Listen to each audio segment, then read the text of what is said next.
My own sister texted me, "Don't bother showing up to the wedding, it's not your day. No call, no tears, just a cold line on a glowing screen." So I laughed, shut the door on her perfect day, and booked myself a flight to Hawaii. 1 week later, while I was sipping coffee at the airport, her wedding collapsed. My phone buzzed nonstop, 110 missed calls. And trust me, that was only the beginning. Before I dive into the story, hit like and drop a comment telling me where you're listening from. Let me know if you've ever been in this kind of situation. Your advice reminds me I'm not alone. I grew up in a house where appearances mattered more than love. To neighbors, we looked picture-perfect, freshly mowed lawn, matching Christmas sweaters, smiles plastered on every family photo. But inside, everything revolved around Megan, my older sister, the golden child. She was the pretty one, the loud one, the center of every conversation. I was the quiet shadow, the one who cleaned up messes no one else wanted to deal with. Even as kids, the roles were clear. Megan got the spotlight, I got the chores. She'd throw parties in high school, and I'd be the one scrubbing red Solo cup stains out of the carpet the next morning. Our parents brushed it off as normal sibling dynamics, but I learned early that my value in this family came from how much I could fix, not from who I was. So when Megan got engaged, no one was surprised when I jumped in to help. Planning weddings wasn't just something I did on the side, it was my career. I'd built my own event company from scratch, pouring everything into creating magical nights for strangers who actually appreciated my work. For my sister, I offered it all for free hours of calls, late-night spreadsheets, vendor negotiations that could make anyone's head spin. I told myself it was love, that this time, maybe she'd see me differently. That our parents might finally look at me with the same pride they reserved for her. I wanted to believe my effort could buy me a seat at the table, not just as the planner, but as a sister. Looking back now, it's almost laughable, because the truth was already there, hidden in the way my mom said, "Don't make things harder for Megan, it's her day," or the way my dad changed the subject whenever I mentioned my business. They didn't see me as a professional or even as a daughter with limits. They saw me as convenient labor. And as the wedding drew closer, I felt the weight of that truth pressing down. Every flower arrangement, every call sheet, every carefully drafted timeline, I poured myself into it, hoping it would be enough. But deep down, there was a voice whispering what I didn't want to hear. No matter what I gave, it would never be enough for them. The first crack showed up in the smallest way. My phone buzzed late one night, Megan's name lighting up the screen. I expected another question about centerpieces or the cake flavors she couldn't decide on. Instead, it was just a casual line. "By the way, can you cover the florist's final invoice? Your deposit didn't cover it all." "No, please. No, thank you." Just an assumption that I'd handle it because that's what I always did. I stared at the message, the words burning into me. My chest felt tight, but I typed back, "I already put down the deposit. That was my gift. I can't cover more." Her reply came fast. "Don't make this a big deal. It's just money. Just money." Easy for her to say when it wasn't hers. A few days later, I tried to talk to Mom, hoping for some support. I sat at the kitchen table, the smell of her coffee drifting between us, and asked, "Did you know Megan wants me to pay more?" She sighed the way she always did when I brought up anything uncomfortable. "Honey, you know Megan's under a lot of stress. Don't add to it. If you can help, you should." There it was, again the command to stay quiet, to carry the weight so Megan could shine. But the real turning point came when Dad called. His voice was warm at first, cheerful even. "So, sweetheart, we're all pitching in for Megan and Alex's wedding gift, a down payment on their first house. Your share will be $2,000. You can just transfer it to me." I gripped the phone so hard my hand hurt. "Dad," I said slowly, "I'm not even invited to the wedding anymore." There was a long pause before his tone hardened. "This isn't about the wedding, Clara. This is about family. Don't punish your sister over one little seating issue. One little seating issue." My exclusion, my work, my money dismissed in a single phrase. After that, the humiliation became public. One night before bed, I scrolled through Instagram and froze. My cousin had posted pictures from Megan's bridal shower. It was held at the same garden cafe I'd scouted months before. There were the bridesmaids in matching dresses I helped choose, clinking champagne glasses, smiles wide Megan, glowing at the center. The caption read, "The A-Team celebrating the bride-to-be." I wasn't part of the picture. I wasn't part of the A-Team. I closed the app, my throat dry, my hands shaking. For the first time, it wasn't just sadness. It was something colder, sharper. Anger that hummed like electricity under my skin. 10 days before the wedding, my phone rang again. Megan's voice exploded the second I picked up. The band just canceled. Their singer got sick. "You have to fix this, Clara. The wedding is in 10 days. Do something." Her demand was so casual, as if I still worked for her, as if she hadn't erased me from her big day. I took a slow breath, steadying myself. "I'm not your planner anymore, Megan." There was silence, then a screech. "Are you kidding me? After everything I've done for you, you're really going to be this petty?" But I didn't argue. I just hung up the click, echoing through the room. For the first time, I hadn't folded, and in that silence, I realized something vital. This wasn't just about a wedding anymore. This was about my worth, about whether I would keep letting them use me until there was nothing left. That night, lying in bed, I made a decision. They thought I was powerless, just the quiet fixer in the background, but they had no idea how much power I actually held. The days that followed blurred into a strange mix of quiet rage and icy clarity. For so long, I had been the fixer, the one who absorbed every demand without question. But that phone call with Megan, the way she screeched at me, the way my parents expected me to keep pouring money into a celebration I wasn't even invited to, had snapped something inside me. I sat at my kitchen table surrounded by neat stacks of papers, contracts, invoices, receipts, the documents that had ruled my life for the past 6 months. I'd signed every single one under my business name: Collins Events, LLC, the venue, the caterer, the florist, the linen rentals, all of them. I hadn't thought much about it at the time. It was just how I operated, never mixing personal and professional accounts. But now, as I scanned each line, one detail stood out like a lifeline. Final balances were due exactly 7 days before the event. If payment wasn't received, the contracts became void. In other words, the wedding didn't belong to Megan. It belonged to me. Still, I needed to be sure. I called Sarah, my friend and lawyer, the one who had helped me draft these contracts years ago when I was just starting out. We met at a small coffee shop downtown. The place smelled like espresso and cinnamon, the air humming with low conversations and clinking cups. I slid the folder across the table, my hands trembling, despite the cool expression I tried to maintain. Sarah flipped through the contracts with her usual no-nonsense calm. After a few minutes, she looked up at me, eyes steady. "Ava, you're the client of record. Legally, they answer to you. If the final payments aren't made by the deadline, you're entitled to cancel. The deposits, refundable to your business account." Her words hit me like a shock and a relief all at once. I wasn't powerless. I wasn't just the sister they could discard. I was the one holding all the strings. "Is it petty if I use that?" I whispered. Sarah shook her head. "It's not petty. It's business. They treated your professional work like a doormat.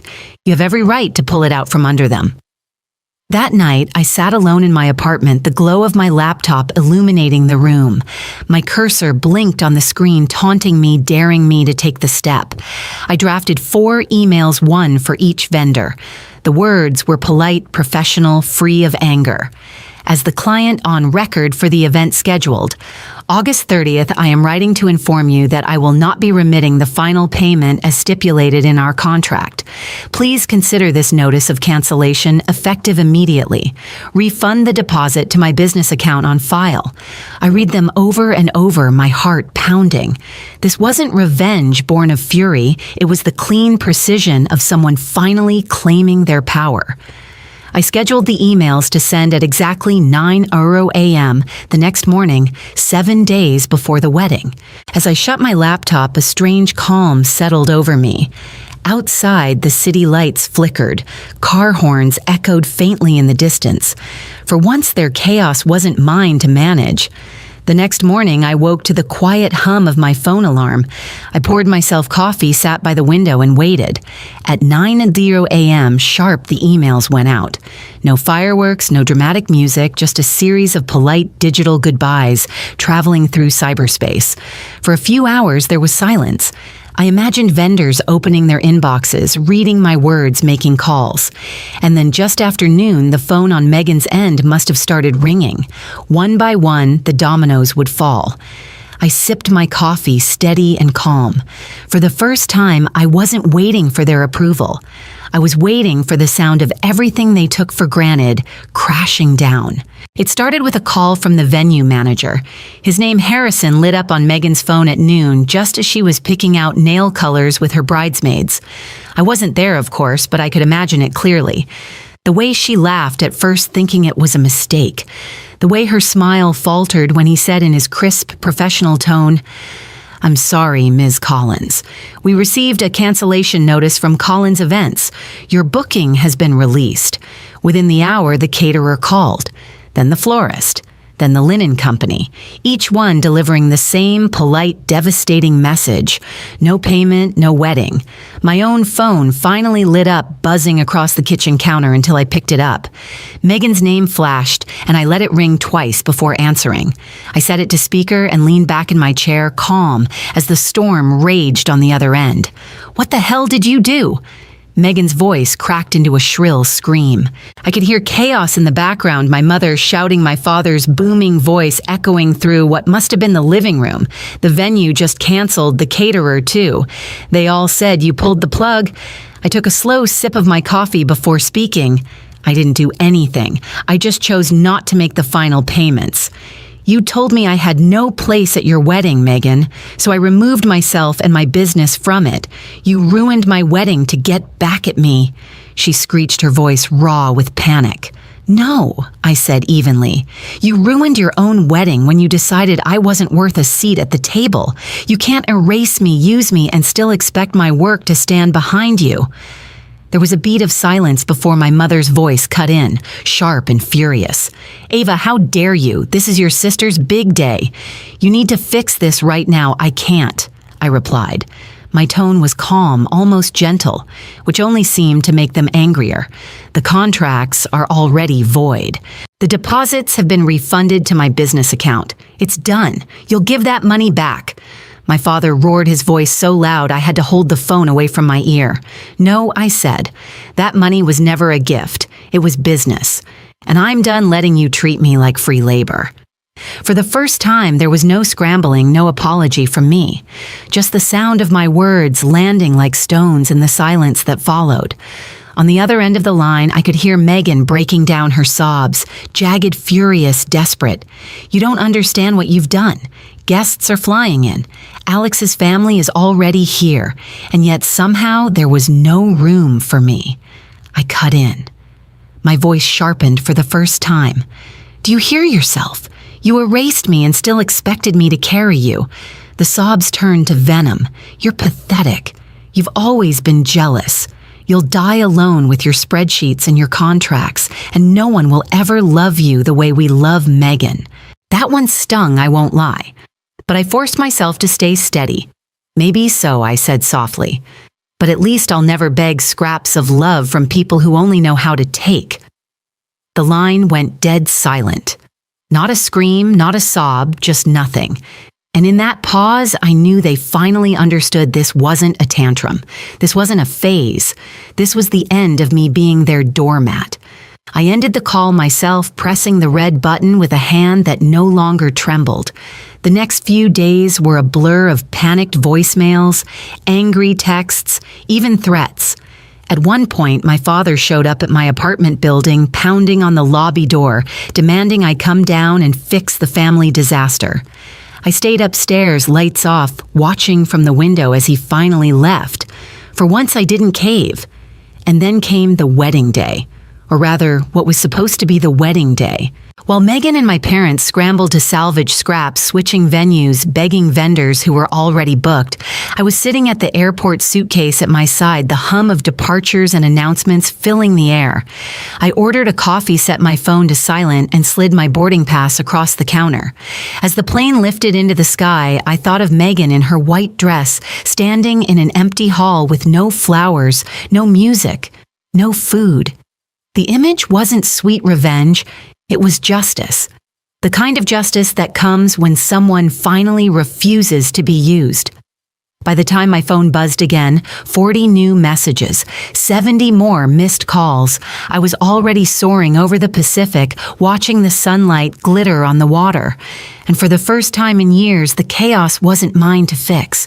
The strangest thing about walking away was how light it felt. I thought I'd carry guilt or maybe regret, but all I felt was space, like I could finally breathe without their weight pressing down on my chest. News trickled back in pieces. A cousin messaged me with disbelief Megan's wedding had been reduced to a chaotic backyard scramble, plastic tablecloths from Walmart pizza delivery instead of a plated dinner. Half the guests left early. Photos were conspicuously absent from social media, except for one grainy shot where Megan's eyes looked more furious than joyful. My parents tried one last time to reel me back in. A long email arrived full of guilt trips families should stick together. You embarrassed us. You ruined Megan's big day. I read it once, then deleted it. For once, I didn't feel the need to respond. Meanwhile, the refunded deposit sat safely in my business account, proof that all my work hadn't been wasted, it had simply been reclaimed. With that money, I invested back into my company. I booked new clients, ones who valued me, who thanked me, who paid me without question. But the best part wasn't the business. It was my own peace. I walked along the beach in Hawaii. At sunrise, the sand cool under my feet, the ocean stretching endless and calm. For the first time in years, I wasn't planning around someone else's demands. I was just living. I thought about my grandmother, the one family member who had ever truly seen me. She used to tell me, your worth isn't in what you give away, it's in what you hold on to. Standing there with the waves lapping at my ankles, I finally understood what she meant. They had lost me completely, and I hadn't lost a thing.